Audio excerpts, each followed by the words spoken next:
Hello, जय हिंद दोस्तों। आशा करते हैं आप स्वस्थ होंगे। मैं विवेक अपने इस यूट्यूब चैनल करेंट मिरर में आपका स्वागत करता हूं। जैसा कि आज मैं अपना हिस्ट्री का नेक्स्ट चैप्टर मौर्य वंश लेकर के आया हूं। ये जो कि मगध साम्राज्य का एक पार्ट है। मैंने बताया था मगध साम्राज्य आपसे डिस्कस किया था, जिसमें मैंने आपको हर्यक वंश और शिशुनाग वंश और क्या बोलते हैं, नंद वंश की बात की थी। उसी क्रम में चौथा वंश जो था मौर्य वंश, जो कि आज मैं इसे अलग आपसे डिस्कस करूंगा क्योंकि ये थोड़ा बड़ा टॉपिक था। तो अगर आपने मेरा चैनल अभी तक सब्सक्राइब नहीं किया है तो उसे सब्सक्राइब कर लीजिए और बेल आइकन को पुश कर लीजिए ताकि आपको मेरे आने वाले हर एक वीडियो की नोटिफिकेशन प्रॉपर मिलती रहे। और अगर आपने इससे पहले के चैप्टर नहीं देखे, यानी कि मगध साम्राज्य नहीं देखा है या इससे के पूर्व चैप्टर नहीं देखे, तो आप मेरी प्लेलिस्ट में जाकर उसे ज़रूर देखें।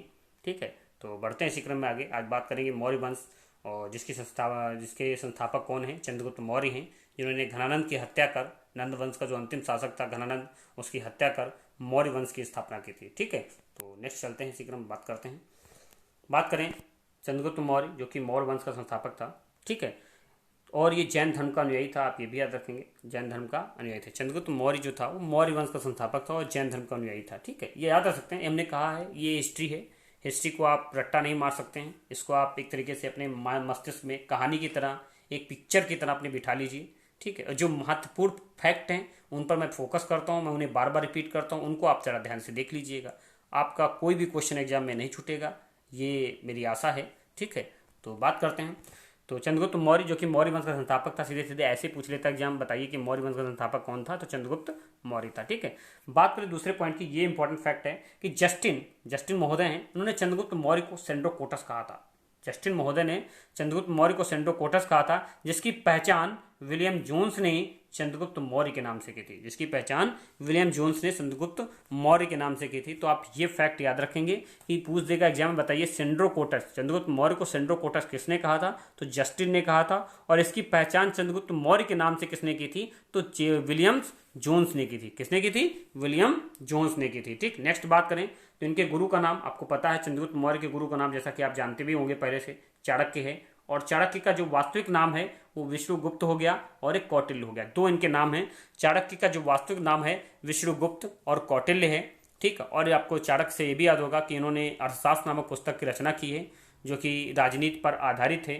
ठीक है, और इन्होंने सप्तांग सिद्धांत भी दिए थे, जो कि ये इनकी पुस्तक हो गई। और इन्होंने राज्य के सप्तांग सिद्धांत दिए थे। वो सप्तांग सिद्धांत क्या हैं? ये हैं कि राजा हो गया, राजा के बाद राजा को मंत्री, राजा का मंत्री जो सलाह वाला देता कौन होता? मंत्री होता, जिसे अमात्य कहते थे उस समय, है ना। तो राजा हो गया, अमात्य हो गया, जनपद हो गया, दुर्ग हो गया। राजा, अमात्य, जनपद, दुर्ग, कोष, दंड, मित्र, ये जो सात थे, ये राज्य के सप्तांग सिद्धांत थे, जिसे किसने दिया था? चाणक्य ने अपनी पुस्तक अर्थशास्त्र में इसे बताया था। ठीक है, तो आप याद रखेंगे। इसकी सबसे प्रचलित मुद्रा कौन सी थी? तो पर्ण।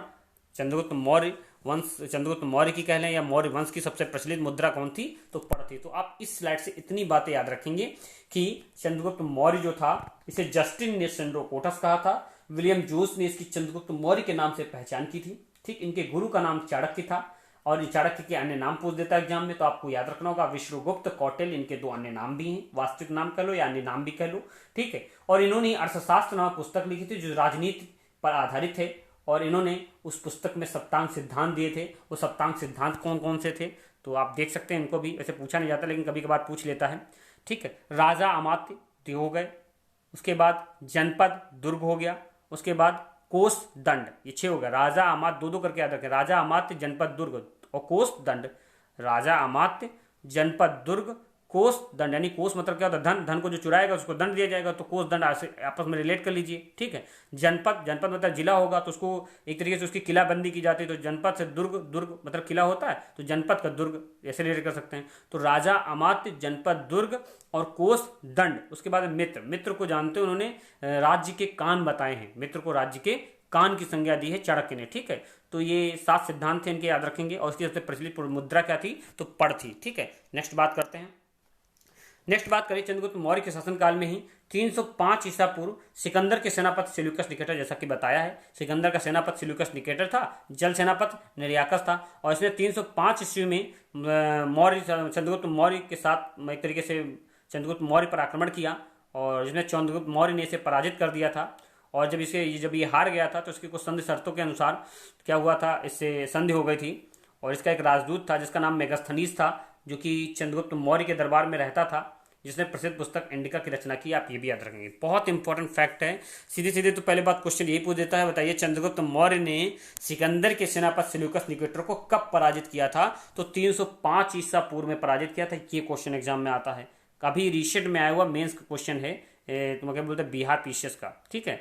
तो उसका है चंद्रगुप्त मौर्य के शासनकाल में 305 ईसा पूर्व में, मतलब एक तरीके से सिकंदर ने सेल्यूकस निकेटर को पराजित किया था, ठीक है। और इसका एक तरीके से राजदूत था जिसका नाम मेगास्थनीज था, जो कि चंद्रगुप्त मौर्य के दरबार में एक संधि हो गई थी, तो इसने अपने राजदूत को चंद्रगुप्त मौर्य के दरबार में भेज दिया था, जो कि चंद्रगुप्त मौर्य के दरबार में रहता था। और इसने प्रसिद्ध पुस्तक इंडिका की रचना की। ये बहुत इंपॉर्टेंट क्वेश्चन है कि पूछता है, बताइए इंडिका की रचना किसने की थी? मेगास्थनीज ने की थी, ठीक है। और इस पुस्तक से रिलेटेड बहुत सारी बातें हैं, देख लेते हैं यहीं पर। तो बात करते हैं, मेगास्थनीज ने अपनी पुस्तक इंडिका में भारतीय समाज को 7 श्रेणियों में बांटा है। ये याद रखेंगे, ये श्रेणियों के नाम चाहे आप भले ना याद रखें कि इसमें कौन कौन से हैं। दार्शनिक आता है, कृषक आता है, पशुपालक आता है, कारीगर आता है, और एक तरीके से योद्धा आता है, निरीक्षक एवं मंत्री। ये सब इसके एक तरीके से 7 श्रेणियां हैं जिसमें इसने समाज को बांटा था। लेकिन आप ये जरूर याद रखेंगे, एग्जाम में पूछता है कि बताइए मेगास्थनीज ने भारतीय समाज को कितने श्रेणियों में बांटा था? तो आप श्रेणी का नाम याद रखेंगे, 7 श्रेणियों में बांटा था, ठीक है। तो ये ऐसे पूछ सकता है, बताइए कि भारतीय समाज को 7 श्रेणियों में किस पुस्तक के अधीन बांटा गया है, किस पुस्तक के तहत बांटा गया था? तो इंडिका पुस्तक में वर्णित है, जिसमें ये कहा गया है कि भारतीय समाज को 7 भागों में बांटा गया है। और इंडिका के रचनाकार कौन थे? तो मेगास्थनीज थे, ठीक है। तीसरा पॉइंट इसका क्या है कि प्राचीन भारत में दास्ता नहीं थी। प्राचीन भारत में दास्ता समझते हो, वही बंधुआ मजदूरी, एक तरीके से काम कराना, जबरदस्ती काम कराना, दासत्व, है ना। तो दास्ता नहीं थी, ऐसी जानकारी हमें मेगास्थनीज की पुस्तक इंडिका से प्राप्त होती है। आप ये भी याद रखेंगे, प्राचीन भारत में दास्ता नहीं थी, ऐसी जानकारी हमें मेगास्थनीज की पुस्तक इंडिका से प्राप्त होती है। ये बहुत ही इंपॉर्टेंट क्वेश्चन है आपके एग्जाम के पॉइंट ऑफ व्यू से। आप याद रखेंगे कि हमने बताया चंद्रगुप्त मौर्य का 305 ईसा पूर्व सेल्यूकस निकेटर, जो कि सिकंदर का एक तरीके से सेनापति था, उससे युद्ध हुआ जिसमें सेल्यूकस निकेटर पराजित हो गया। और सेल्यूकस निकेटर का एक राजदूत था मेगास्थनीज, जो कि चंद्रगुप्त मौर्य के दरबार में रहता था। उसी ने इंडिका नामक पुस्तक की रचना की थी। इसी पुस्तक में इसने भारतीय समाज को 7 श्रेणियों में बांटा था, ठीक है। और इसी पुस्तक में हमें ये वर्णन मिलता है कि प्राचीन भारत में दासत्व तो नहीं था या दास्ता नहीं थी, ठीक। तो ये भी याद रखेंगे आप। नेक्स्ट क्वेश्चन की बात करें, नेक्स्ट क्वेश्चन क्या रहा है आपका? नेक्स्ट क्वेश्चन या नेक्स्ट पॉइंट की बात करें, कह रहा मौर्य के नगर प्रशासन का विस्तृत विवरण भी हमें मेगास्थनीज की इंडिका से मिलता है। मौर्य के जो नगर प्रशासन का जो विस्तृत विवरण है वो भी हमें कहाँ से प्राप्त होता है? मेगास्थनीज की पुस्तक इंडिका। एक तरीके से प्राचीन भारत की बहुत सी जानकारियां हमें प्रसिद्ध पुस्तक इंडिका से प्राप्त हो जाती हैं, ठीक। तो याद रखेंगे, ये बहुत ही महत्वपूर्ण पुस्तक है एग्जाम के पॉइंट ऑफ व्यू से, और आपके लिए भी, कि प्राचीन भारत की सबसे महत्वपूर्ण पुस्तक इंडिका जानी जाती है, क्योंकि इंडिका में प्राचीन भारत के बहुत सारे एक तरीके से स्रोत मिल जाते हैं हमें, ठीक। बहुत सारी जानकारियां मिलती हैं इस पुस्तक से। तो बात करते हैं, सेल्यूकस निकेटर ने जब सेल्यूकस निकेटर जब पराजित हो गया था, तो उसने अपनी पुत्री कार्नेलिया का विवाह चंद्रगुप्त मौर्य के साथ कर दिया था। और युद्ध की संधि शर्तों के अनुसार इसने 4 प्रांत, काबुल, कंधार, हेरात, काबुल हो गया, कंधार हो गया, हेरात हो गया, मकरान चंद्रगुप्त को दे दिया था। तो आप इतनी बात याद रखेंगे, 305 ईसा पूर्व सिकंदर के सेनापति सेल्यूकस निकेटर को चंद्रगुप्त मौर्य ने पराजित किया। इसका जो राजदूत था मेगास्थनीज, वो चंद्रगुप्त मौर्य के दरबार में रहता था। इसने इंडिका नामक प्रसिद्ध पुस्तक की रचना की। इसी पुस्तक में हमें भारतीय समाज को 7 श्रेणियों में इसने डिवाइड किया है, ठीक है। इसी पुस्तक में इसने ये लिखा है कि प्राचीन भारत में दास्ता नहीं थी, ठीक है। इसी पुस्तक से हमें मौर्य के नगर प्रशासन की विस्तृत जानकारी प्राप्त होती है, ठीक है। और बता दें कि सेल्यूकस निकेटर ने अपनी पुत्री कार्नेलिया का विवाह चंद्रगुप्त मौर्य के साथ किया था, और अपनी संधि शर्तों के अनुसार इसने 4 प्रांत, काबुल, कंधार, हेरात एवं मकरान चंद्रगुप्त को दे दिया था, ठीक है। और गुजरात, जो कि चंद्रगुप्त मौर्य के साम्राज्य में सम्मिलित था, इसका प्रमाण हमें कहाँ से मिलता है? तो रुद्रदामन का जूनागढ़ अभिलेख है, उसी से हमें प्राप्त होता है, ठीक है। तो रुद्रदामन के जूनागढ़ अभिलेख से हमें मिलता है कि गुजरात जो है चंद्रगुप्त मौर्य के साम्राज्य में सम्मिलित था। सीधे सीधे एग्जाम में आता, बताइए गुजरात चंद्रगुप्त मौर्य के साम्राज्य में सम्मिलित था, ऐसी जानकारी हमें कहाँ से मिलती है? तो पुस्तक ऑप्शन में आ जाएगा, प्रसिद्ध पुस्तक इंडिका से मिलती है, या रुद्रदामन के जूनागढ़ अभिलेख से मिलती है, या हाथी गुम्फा अभिलेख से मिलती है। तो या इनमें से कोई नहीं, तो आपका करेक्ट आंसर होगा रुद्रदामन के जूनागढ़ अभिलेख से हमें ऐसी जानकारी प्राप्त होती है, ठीक है। तो नेक्स्ट क्वेश्चन की बात करें, कह रहा है इसकी मृत्यु सरवण में उपवास के दौरान हो गई। चंद्रगुप्त मौर्य की मृत्यु कैसे हुई थी अगर पूछते आपसे तो आप याद रखेंगे सरवण में उपवास के दौरान चंद्रगुप्त मौर्य की मृत्यु हो जाती है। ठीक, उपवास के दौरान चंद्रगुप्त मौर्य की मृत्यु सरवण में हो जाती है। एक तरीके से ये भी याद रखेंगे। ये आपसे पूछे चंद्रगुप्त मौर्य ने अपने अंतिम दिन कहाँ बिताए, तब भी आपका आंसर क्या होगा, सरवण। ठीक है, तो नेक्स्ट बात करें, इसके बाद इस चंद्रगुप्त मौर्य के बाद इसका शासक जो आया तो बिंदुसार इसका अगला शासक बना मौर्य साम्राज्य का। चंद्रगुप्त मौर्य के बाद बिंदुसार मौर्य साम्राज्य का अगला शासक बना। ठीक, इसके बारे में डिटेल में डिस्कस करेंगे। थोड़ा देखते हैं बिंदुसार के बारे में। तो ये बिंदुसार था पुराणों में से अमित्रघात, वारिसार और भद्रसार के नाम से जाना जाता है। पुराणों में से अमित्रघात, वारिसार और भद्रसार के नाम से जाना जाता है। यह जैन धर्म का और आजीवक संप्रदाय का अनुयायी था। आप याद रखें चंद्रगुप्त मौर्य जो थे ये भी जैन धर्म के अनुयायी थे। ठीक है, और ये आजीवक, ये जो बिंदुसार था ये जैन धर्म कह लो या आजीवक संप्रदाय कह लो, ये भी उसी के अनुयायी थे। स्ट्रैबो के अनुसार सीरियन नरेश एंटियोकस ने बिंदुसार के दरबार में डाइमेकस नामक एक राजदूत भेजा था जिसे मेगास्थनीज का उत्तराधिकारी माना जाता। आप याद रखेंगे मेगास्थनीज जो था वो चंद्रगुप्त के समय में तो राजदूत था और जो डाइमेकस था वो बिंदुसार के समय में राजदूत था। तो याद रखेंगे कि सीरियन नरेश एंटियोकस ने बिंदुसार के दरबार में डाइमेकस नामक राजदूत भेजा था जिसे मेगास्थनीज का उत्तराधिकारी माना जाता। सीधे सीधे आपसे क्वेश्चन पूछ देगा, बताइए मेगास्थनीज का उत्तराधिकारी कौन था, तो आपका जवाब होगा डाइमेकस। या आपसे पूछ देगा बताइए बिंदुसार के समय राजदूत कौन था, तो आपका जवाब होगा डाइमेकस। या पूछ देगा बताइए सीरियन नरेश एंटियोकस ने बिंदुसार के दरबार में किसे भेजा था, तो आपका जवाब होगा डाइमेकस। ठीक, तो ये इतनी बातें क्वेश्चन घुमा घुमा के आपसे पूछ सकता है, तो आप याद रखेंगे। नेक्स्ट पॉइंट बात करें, बिंदुसार के शासनकाल में तक्षशिला में हुए 2 विद्रोह का वर्णन है। बिंदुसार के शासनकाल में ये वर्णन है कि तक्षशिला में 2 विद्रोह हुए थे। ठीक है, इस विद्रोह को दबाने के लिए इसने पहले सुसीम को भेजा था। जब सुसीम से ये विद्रोह नहीं दब सका तो इसने बाद में अशोक को भेजा था। तो याद रखेंगे कि बिंदुसार के शासनकाल में ही 2 विद्रोह हुए थे तक्षशिला में, जिसे दबाने के लिए इसने पहले सुसीम को भेजा था और जब सुसीम से नहीं हो सका तो इसने अशोक को भेजा था। और हुआ क्या, अशोक ने उस विद्रोह को दबाया ही नहीं परंतु वहां की जो प्रजा थी उसका विश्वास भी जीता। ठीक है, तो नेक्स्ट बात करते हैं। अशोक ने, वही बात आ गई, अशोक ने विद्रोह को शांति नहीं किया बल्कि वहां की प्रजा से प्रेम और विश्वास भी प्राप्त किया। इसने भारत के 10 महाजनपदों पर राज किया और इसके बाद अशोक अगला शासक बना। आप याद रखेंगे कि जो बिंदुसार था इसने 10 महाजनपदों पर शासन किया और इसके बाद अशोक अगला शासक बना। तो सीक्वेंस याद रखेंगे कि मौर्य साम्राज्य में मौर्य वंश का संस्थापक चंद्रगुप्त मौर्य था। उसके बाद इसका जो उत्तराधिकारी बना वो बिंदुसार, क्या तरीके से बिंबिसार है ना, बिंदुसार जो आया, बिंबिसार जो था वो हरेक वंश का, बिंबिसार और बिंदुसार में कंफ्यूज मत होइएगा, वो बिंबिसार था वो हरेक वंश का संस्थापक था। ये बिंदुसार है, ये चंद्रगुप्त मौर्य का उत्तराधिकारी है। उसके बाद बिंदुसार के बाद इसका उत्तराधिकारी अशोक आया। ठीक है, तो बात करेंगे अशोक के बारे में, देख लेते हैं। ये बहुत ही इंपॉर्टेंट फैक्ट है, चैप्टर है। ठीक है, बहुत पूछा जाता है एग्जाम में मौर्य वंश के विषय में। तो बात करें अशोक, तो पूरे मौर्य वंश में अशोक सबसे महाप्रतापी शासक था। पूरे मौर्य वंश का, चाहे चंद्रगुप्त मौर्य ले लें या हम बिंबिसार एक तरीके से बिंदुसार ले लें, तो पूरे मौर्य वंश का सबसे महाप्रतापी शासक अशोक था। पुराणों में से अशोक या वर्धन कहा जाता, पुराणों में से अशोक वर्धन कहा जाता। अब याद रखें पूरे मौर्य वंश में अशोक सबसे महाप्रतापी शासक था और इसे पुराणों में अशोक वर्धन कहा गया है। मास्की और गुर्जरा अभिलेख, ये मास्की और गुर्जरा अभिलेख हैं। ठीक, मास्की और गुर्जरा अभिलेख हैं जिसमें से अशोक का नाम अशोक मिलता है। आप याद रखेंगे, सीधे सीधे क्वेश्चन एग्जाम में आएगा कि बताइए अशोक का नाम अशोक कहां पर मिलता है, तो आपका जवाब होगा मास्की एवं गुर्जरा अभिलेख में अशोक का नाम अशोक मिलता है। ठीक है, इसे देवप्रिय नाम के नाम से विख्यात है, इसे देवप्रिय नाम से भी जानते हैं, इसे देवप्रिय नाम से भी जानते हैं। आप ये भी याद रखेंगे। तो इतनी बात याद रखेंगे कि जो अशोक है इसे अशोक वर्धन की, पुराणों में अशोक वर्धन कहते थे। ठीक है, मास्की व गुर्जरा अभिलेख में से अशोक का नाम अशोक ही कहा जाता है। ठीक, या देवप्रिय नाम के नाम से भी विख्यात था, देव नाम प्रिय के नाम से भी विख्यात था। आप ये भी याद रखेंगे। ठीक है, इसके शासनकाल में सर्वप्रथम शिलालेखों का प्रचलन हुआ। ये बहुत ही इंपॉर्टेंट फैक्ट है कि इसके शासनकाल में सर्वप्रथम शिलालेखों का प्रचलन हुआ। सीधे सीधे एग्जाम में आता है, बताइए शिलालेखों का प्रचलन किस शासक के शासनकाल में हुआ था, तो आपका जवाब होगा अशोक के। ठीक है, इन शिलालेखों की खोज 1750 ईस्वी में पाटेद्री पेंथेलर ने की थी। पाद्रेटी फेंथेलर ने की थी। आप याद रखेंगे कि शिलालेखों का प्रचलन किसने किया था, अशोक ने किया था। और इन शिलालेखों की खोज किसने की थी, तो 1750 ईस्वी में फेंथेलर ने की थी। और इसके सबसे पहले पढ़ा किसने था, तो 1837 में जेम्स प्रिंसेप ने इसे सबसे पहले पढ़ा था।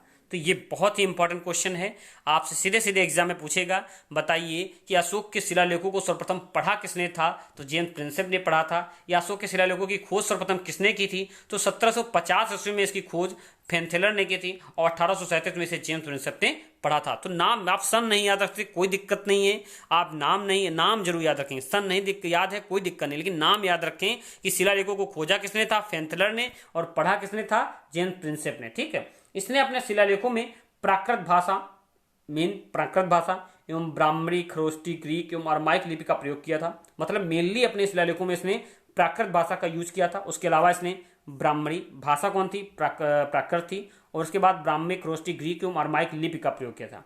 भाषा प्राकृत थी, और अगर लिपि की बात करें तो ब्राह्मणी लिपि का मोस्टली इसने यूज किया था, और उसके अलावा खरोष्टी, ग्रीक एवं अरमाइक लिपि का भी प्रयोग इसमें देखने को मिल जाता है कुछ अभिलेखों में, कुछ शिलालेखों में। ठीक है, तो मेनली आप याद रखेंगे कि इसने अशोक के शिलालेखों की जो भाषा कैसी थी, तो प्राकृत थी, लिपि कैसे थी, तो ब्राह्मणी लिपि थी। तो दो बात याद रखेंगे। ठीक है, नेक्स्ट बात करते हैं। नेक्स्ट बात करें अशोक की, कि अशोक के तृतीय मुख्य शिलालेख से दक्षिण भारतीय राज्य का उल्लेख है। ये बहुत इंपॉर्टेंट फैक्ट है कि पूछता है, बताइए अशोक के किस अभिलेख से दक्षिण भारतीय राज्यों का उल्लेख मिलता है, तो अशोक के जो तृतीय शिलालेख था उससे हमें दक्षिण भारतीय राज्यों का उल्लेख मिलता है। ठीक है, अशोक ने भारत में प्रथम अस्पताल एवं औषधि बाग का निर्माण करवाया था। आप ये भी याद रखेंगे कि भारत में प्रथम औषधि बाग या अस्पताल का निर्माण किसने करवाया था, अशोक। अस्पताल से याद रखेंगे, आ से अस्पताल, आ से अशोक। ठीक, अस्पताल का सर्वप्रथम भारत में प्रथम अस्पताल का निर्माण किसने करवाया था, अशोक ने करवाया था। और ठीक है, ये भी याद रखेंगे आप। और सारनाथ स्तंभ एवं सांची स्तूप का निर्माण भी अशोक ने करवाया था। सारनाथ स्तंभ एवं सांची स्तूप का निर्माण भी अशोक ने करवाया था, आप ये भी याद रखेंगे। और अशोक के रूमनदेही स्तंभ लेख, आपने सुना होगा रूमनदेही स्तंभ लेख का संबंध बुद्ध के जन्म से है। हमने बताया था कि बुद्ध का जन्म कपिलवस्तु के लुम्बिनी में हुआ था। ऐसी जानकारी हमें अशोक की अभिलेख रूमनदेही स्तंभ लेख से मिलती है। यह अशोक का सबसे छोटा अभिलेख भी है। ठीक है, बात करें, ठीक है, तो आप याद रखेंगे अशोक के रूमनदेही स्तंभ लेख से संबंध जो है बुद्ध के जन्म से है। पहले भी बता चुका हूं आपको इसके बारे में। ठीक, बात करें, यह प्रारंभ में जैन धर्म का अनुयायी था। अशोक जो तो प्रारंभ में जैन धर्म का अनुयायी था, परंतु बाद में कलिंग युद्ध, बहुत ही इंपॉर्टेंट है कलिंग युद्ध अशोक के जीवन में। कलिंग युद्ध में भारी मारकाट के पश्चात इसने शस्त्रों को त्याग कर दिया। और कलिंग युद्ध का विवरण हमें कहां से मिलता है, तो अशोक के 13वें शिलालेख से मिलता है। कलिंग युद्ध का वर्णन हमें अशोक के 13वें शिलालेख से मिलता है। इसमें बड़ा नरसंहार किया था अशोक ने, और जिससे बड़ा विक्षिप्त हो गया था, और इसने उसी के चलते अपने शस्त्रों को त्याग दिया था। ठीक है, ये भी याद रखेंगे आप। और कलिंग युद्ध का विवरण हमें कहाँ मिलता है, 13वें शिलालेख से मिलता है। ये बहुत इंपॉर्टेंट है, सीधे सीधे एग्जाम में आता है कि बताइए कलिंग युद्ध का विवरण हमें किस शिलालेख से मिलता है, तो 13वें शिलालेख से मिलता है। तो आप इतनी बात याद रखेंगे। अशोक के जो तृतीय मुख्य शिलालेख है जिससे दक्षिण भारतीय राज्यों का उल्लेख मिलता है। अशोक ने भारत में अस्पताल की स्थापना की थी। अशोक ने ही सांची स्तूप और सारनाथ स्तूप की स्थापना की थी। ठीक, रूमनदेही, अशोक का रूमनदेही जो अभिलेख है इसका संबंध बुद्ध के जीवन से है। ठीक, तो आप इतनी बातें याद रखेंगे। नेक्स्ट बात करते हैं। नेक्स्ट बात करें अशोक ने अपने प्रथम शिलालेख में पशु बलि की निंदा की है। ये इंपॉर्टेंट फैक्ट है कि हमने 3 बताए। अशोक का प्रथम अभिलेख जो शिलालेख है उसमें उसने पशु बल की निंदा की है। जो तृतीय है उसमें दक्षिण राज्यों का उल्लेख मिलता है, और जो 13वां है जिसमें कलिंग युद्ध का वर्णन है। 3 याद रखेंगे जो एग्जाम के पॉइंट ऑफ व्यू से काफी महत्वपूर्ण है। इन्हीं तीनों से ही क्वेश्चन आता है कि प्रथम में पशु बल की निंदा की गई है, तृतीय में दक्षिण भारतीय राज्यों को बताया गया है, और जो अब 13वां शिलालेख है उसमें कलिंग युद्ध की चर्चा की गई है। ठीक है, नेक्स्ट बात करें, इसने महात्मा बुद्ध के शिष्य उपगुप्त से बौद्ध धर्म की शिक्षा ली थी। ये भी याद रखेंगे। इसने महात्मा बुद्ध के एक शिष्य थे उपगुप्त, जिनकी शिक्षाओं से प्रभावित हुआ, और इसने बौद्ध धर्म की दीक्षा ले ली उपगुप्त से। ठीक, तो ये बहुत क्वेश्चन पूछा जाता है एग्जाम में कि बताइए कि अशोक ने बौद्ध धर्म की दीक्षा किससे ली थी, तो उपगुप्त से ली थी। ठीक है, इसने बौद्ध धर्म, जब इसने शिक्षा ले ली, इसने बौद्ध धर्म के प्रचार के लिए अपने पुत्र महेंद्र एवं पुत्री संघमित्रा को श्रीलंका भेजा था। बौद्ध धर्म के प्रचार के लिए इसने अपने पुत्र महेंद्र और पुत्री संघमित्रा को श्रीलंका भेजा। तो ये भी पूछा जाता, बताइए श्रीलंका अपने पुत्र एवं पुत्रियों को प्रचार करने के लिए किसने भेजा था, किस शासक ने भेजा था, तो आपको जवाब होगा अशोक ने भेजा था। ठीक है, नेक्स्ट क्वेश्चन की बात करें, मौर्य काल में टैक्स चोरी, मतलब मौर्य काल में ऐसा कोई भी व्यक्ति जो टैक्स चोरी करता था यानी कर नहीं देता था तो उसे मृत्यु दंड दिया जाता था। आप ये भी याद रखेंगे कि मौर्य काल में टैक्स चोरी के लिए क्या दिया जाता था, मृत्यु दंड दिया जाता था। ठीक है, मृत्यु का बात करें, मौर्य काल में राजकीय भूमि से प्राप्त आय को क्या कहा जाता था? सीता कहा जाता था। बहुत इंपॉर्टेंट फैक्ट है, पूछा जाता है सीधे सीधे कि बताइए मौर्य काल में जो राजकीय भूमि से जो प्राप्त आय होती थी, जो राजकीय भूमि से हमें जो इनकम मिलती थी, उसे क्या कहते थे? तो सीता कहते थे। और मौर्य काल में शिक्षा का सर्वाधिक प्रसिद्ध केंद्र क्या था? तो तक्षशिला था। मौर्य काल में शिक्षा का सर्वाधिक प्रसिद्ध केंद्र क्या था? तो आपका तक्षशिला था, जो कि सर्वाधिक प्रसिद्ध केंद्र था। ठीक है, अब बात करते हैं, इसको एक बार फिर से देख लेते हैं सरसरी नजर में, जो जो महत्वपूर्ण पॉइंट हैं। तो मैंने बताया चंद्रगुप्त मौर्य ने मौर्य वंश की स्थापना की थी, आप याद रखेंगे। इसे जस्टिन ने चंद्रगुप्त मौर्य को सेंड्रोकोटस और विलियम जोन्स ने इसे चंद्रगुप्त मौर्य कहा था। चाणक्य जो कि इसके गुरु थे, इनके पिता एक तरीके से इनके अन्य नाम जो हैं विश्वगुप्त और एक तरीके से कौटिल्य था। इन्होंने अर्थशास्त्र की रचना की थी, जिसमें सप्तांग सिद्धांत दिए गए हैं। ठीक है, और इसकी सबसे प्रचलित मुद्रा पड़ थी, ये याद रखेंगे। चंद्रगुप्त मौर्य ने सिल्यूकस निकेटर, चंद्रगुप्त मौर्य के शासनकाल में ही 305 ईसा पूर्व में सिकंदर के सेनापति सिल्यूकस निकेटर ने आक्रमण किया था, जिसे चंद्रगुप्त मौर्य ने पराजित कर दिया था। और इसने अपना एक दूत मेगास्थनीज चंद्रगुप्त मौर्य के दरबार में भेजा था, जिसने इंडिका नामक पुस्तक की रचना की थी। इस इंडिका नामक पुस्तक से हमें नगर प्रशासन, मौर्य वंश के नगर प्रशासन की और जानकारी मिलती है। और प्राचीन भारत में दास्तान नहीं थी, इसकी जानकारी मिलती है। और इसने भारतीय समाज को 7 श्रेणियों में बांटा था, ऐसी जानकारी भी हमें इंडिका से ही मिलती है, तो आप याद रखेंगे।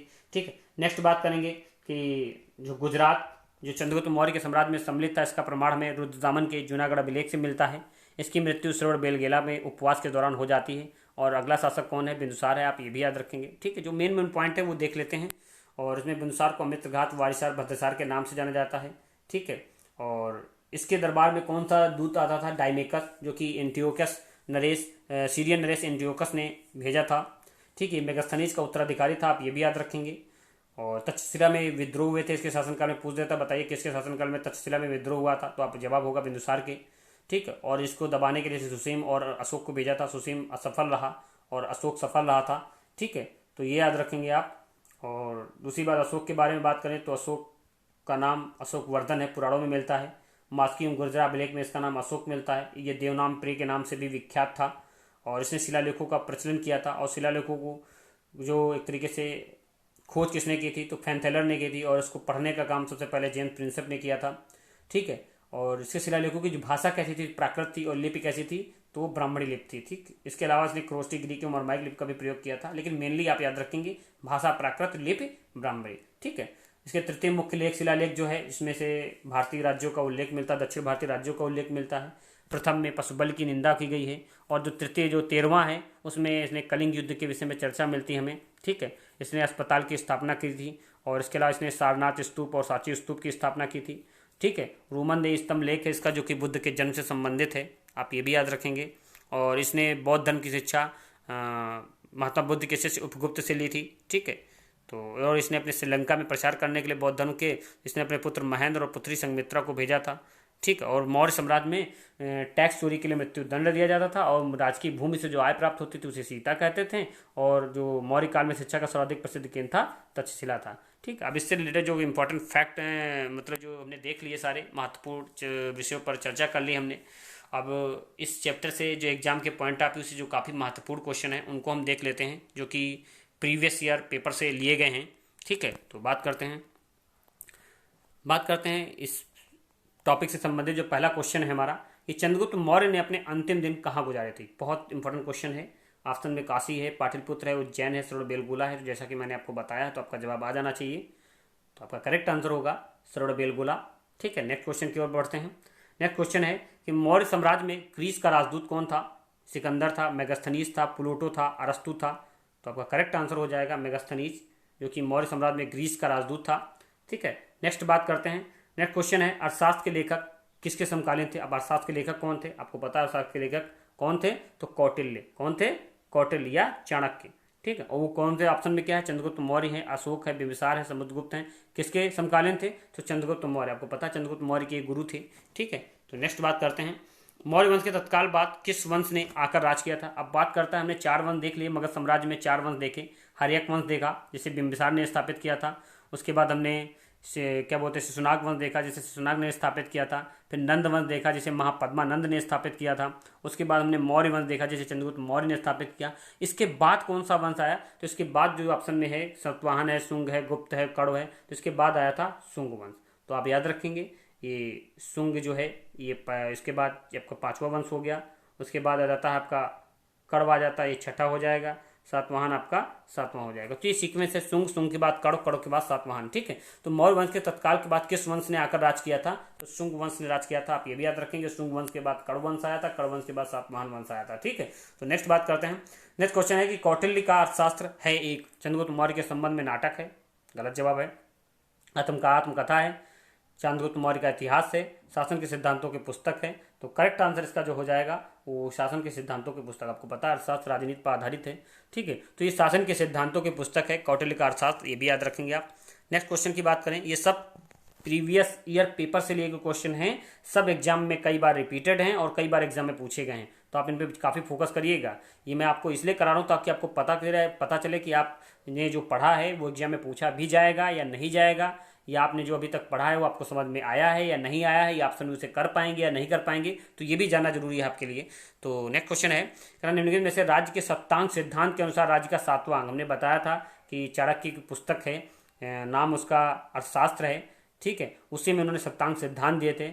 और सप्तांग सिद्धांतों में हमने बताया था सबसे जैसे कि राजा, राजा के बाद अमात्य, अमात्य के बाद जनपद, जनपद के बाद आया था दुर्ग, दुर्ग के बाद आपका आया था कोष, तंड और फिर मित्र। तो पूरा निम्नलिखित में से राज्य के सप्तांग सिद्धांत के अनुसार राज्य का सातवां अंग कौन सा है, तो आप सातवां याद रखेंगे, सातवां आपका मित्र है। पहला आपका राजा है और सातवां आपका मित्र है। तो पहला और सातवां याद रखेंगे, यही एग्जाम में पूछा जाता, बाकी बीच में नहीं पूछा जाता। ठीक है, नेक्स्ट क्वेश्चन की बात करें, चंद्रगुप्त मौर्य ने सेल्यूकस को किस वर्ष में पराजित किया था, तो ऑप्शन में 317 ईसा पूर्व है, 315 ईसा पूर्व है, 305 ईसा पूर्व है, 300 ईसा पूर्व है।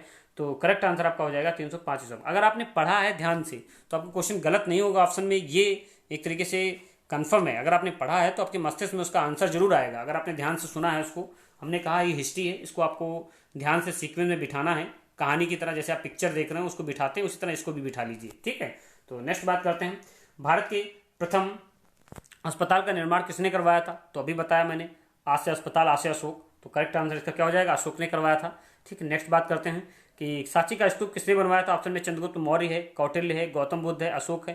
तो हमने बताया था सांची का स्तूप और एक सारनाथ का स्तूप, दोनों की स्थापना किसने की थी, तो अशोक ने की थी। सांची स्तूप और सारनाथ स्तूप दोनों की स्थापना अशोक ने की थी। ठीक है, नेक्स्ट क्वेश्चन की बात करें, अशोक के अभिलेखों को सर्वप्रथम किसने पढ़ा था, ये बहुत इंपॉर्टेंट क्वेश्चन बताया आपकी कि जेम्स प्रिंसेप ने पढ़ा था, जॉर्ज व्हीलर ने पढ़ा था, विंसेंट स्टीव ने पढ़ा था, अहमद असमदानी ने पढ़ा था। तो करेक्ट आंसर इसका क्या हो जाएगा, जेम्स प्रिंसेप ने पढ़ा था। मैंने बताया कि अशोक के शिलालेखों की खोज किसने की थी, फैंथलर ने की थी, और उन्हें पढ़ने का कार्य किसने किया था 1837 में, जेम्स प्रिंसेप ने किया था। ठीक है, और अशोक के अभिलेख किसमें मिलते हैं, तो लिपि कौन सी है, ब्राह्मणी लिपि है, और भाषा कौन सी है इसकी, तो प्राकृत है। आप ये भी याद रखेंगे। ठीक है, नेक्स्ट क्वेश्चन की बात करें, नेक्स्ट क्वेश्चन है, सम्राट अशोक के राजा देशों का सबसे पहले, राजा देशों मतलब सॉरी ये गलत है, राजा आदेशों है। ठीक है, राजा देशों मतलब राजा आदेशों, ठीक है, का सबसे पहले विकूटन किसने किया था, तो आपको मैक्स मूलर है, विलियम जोन्स है, जेम्स प्रिंसेप है, जॉर्ज व्हीलर है। तो करेक्ट आंसर इसका क्या हो जाएगा, जेम्स प्रिंसेप। ठीक, विलियम जोन्स जो थे जिन्होंने इसे चंद्रगुप्त मौर्य कहा था वो दूसरे हैं। ठीक है, तो जेम्स प्रिंसेप हैं जिन्होंने अशोक के राजा आदेशों को सबसे पहले विकूटन किया था। ठीक है, तो नेक्स्ट क्वेश्चन की बात करें, निम्न में अभिलेखों में से किस में अशोक का नाम उल्लेख है हुआ है, गुर्जरा में, अहरोरा में, ब्रह्मगिरी में, सारनाथ में। तो करेक्ट आंसर इसका गुर्जरा में है। गुर्जरा और मास्की अभिलेख हैं जिसमें अशोक का नाम अशोक मिलता है, आप याद रखेंगे। नेक्स्ट क्वेश्चन की बात करें, कलिंग युद्ध का विवरण हमें क्या ज्ञात होता है, हमें ज्ञात होता है कहाँ से, प्रथम शिलालेख से, द्वितीय से, 12वें से, 13वें से।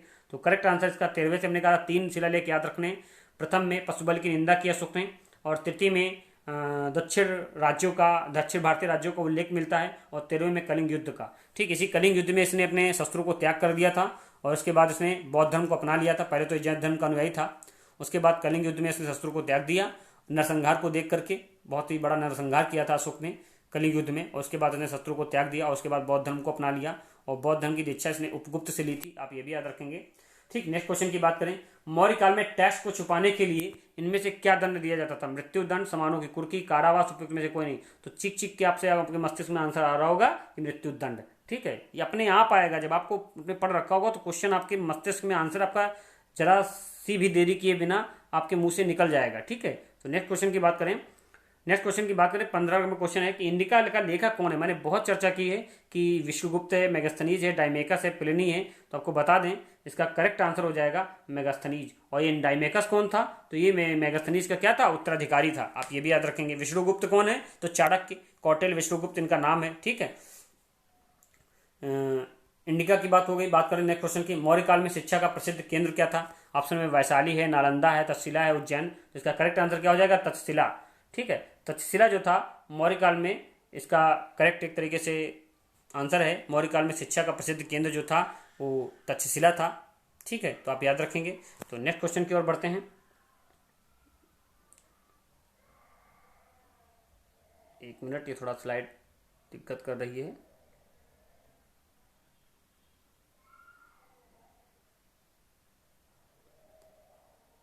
ये इसका सॉरी, इसका करेक्ट आंसर जो होगा,